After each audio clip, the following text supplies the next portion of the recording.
let's talk about one of the most fundamental, and honestly one of the most creative tools in all of photography, shutter speed. Now, it might sound a little technical, but what if I told you it's actually a way to control time itself? Seriously, let's dive in and see exactly how you can do that. So, really, how do you control time in a photograph? It sounds a little like science fiction, doesn't it? But the answer is right there in your camera. It's shutter speed. It's the key that unlocks your ability to either freeze a teeny tiny split second of action or to blur minutes of movement into one single, beautiful, flowing image. So here's what we're going to cover. First, we'll get into what shutter speed actually is. Then, we'll look at its dual nature. I like to call it the two-sided coin. After that, we'll explore the whole creative spectrum, from awesome blurs to sharp freezes. And finally, we'll see how this becomes your #1 tool for capturing motion. All right, let's jump right into part one. Before we can get all creative with it, we gotta understand the core concept. What in the world is shutter speed? Okay, here's the official textbook definition for you. Shutter speed is simply the amount of time that your camera's shutter stays open, which lets light hit the sensor. It's measured in seconds or, way more often, tiny fractions of a second. You know, like 1/60th or a lightning-fast 1,000th of a second. But here's a much better way to think about it. Imagine your camera's shutter is like your eyelid. If you take a long, slow look at something, your eye gathers a lot more light, and you notice all the movement happening around you, right? But what about a quick blink? Bam! It just captures a single, frozen moment in time. It's really that simple.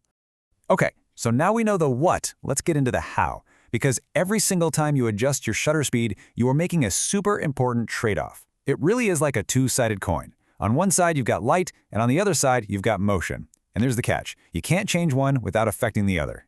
And this right here is the heart of it all. This is the core trade-off. If you go for a slower speed, the shutter stays open longer. So you get way more light, which means a brighter image, but at the same time, you also capture more movement, which creates that beautiful motion blur. Now let's flip it. Crank that speed way up. The shutter's open for just a flash. You get less light, yeah, but you can freeze action with incredible tack-sharp detail. It's always a balance between these two effects. So now that we get the whole balancing act, let's explore the full creative spectrum this control gives us. This is where the real magic happens, guys. We're talking everything from dreamy, abstract blurs all the way to crystal clear, frozen moments in time. I mean, just look at this range. It's kind of nuts. On one end, you've got speeds like 30 full seconds. The camera is just sitting there, drinking in all the light and motion it can. Then on the other end, you've got an unbelievable 1/8,000th of a second. A slice of time so thin it's hard to even wrap your head around it. This entire spectrum, this is your creative playground. So let's hang out at the slow end of the spectrum for a minute. Speeds from a full 30 seconds down to about 1/30th of a second are all about letting in a ton of light and capturing the passage of time itself. This is exactly how you get those silky smooth waterfalls, because the camera is seeing the water's whole journey, not just one little drop. It's how you get star trails streaking across the sky, or even paint with a flashlight in the dark. You are literally recording motion as it happens. Okay, next up, the middle ground. We're talking from about 1/60th to 1/250th of a second. This is your all-purpose, versatile sweet spot.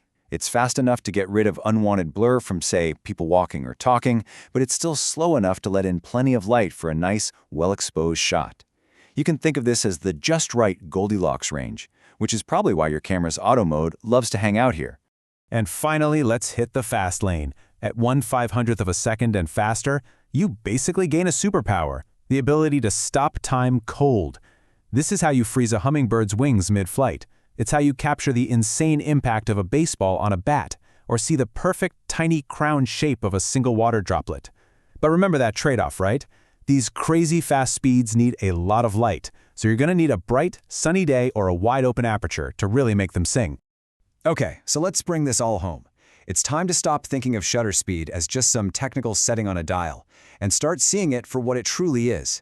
It's your #1 creative tool for deciding exactly how you want to show motion in your world. And this quote, this just says it all, doesn't it? Every single time you change that shutter speed, you are making a conscious, creative decision about the balance between light and motion. Do you want more light and that beautiful blur, or less light and that crisp sharpness? Mastering that balance, that is the key to unlocking all its creative power. So just remember, shutter speed isn't just a setting, it's a choice. It's handing you two fundamental ingredients for your art, light and motion. You have the recipe now. The only real question is, what are you going to create with it?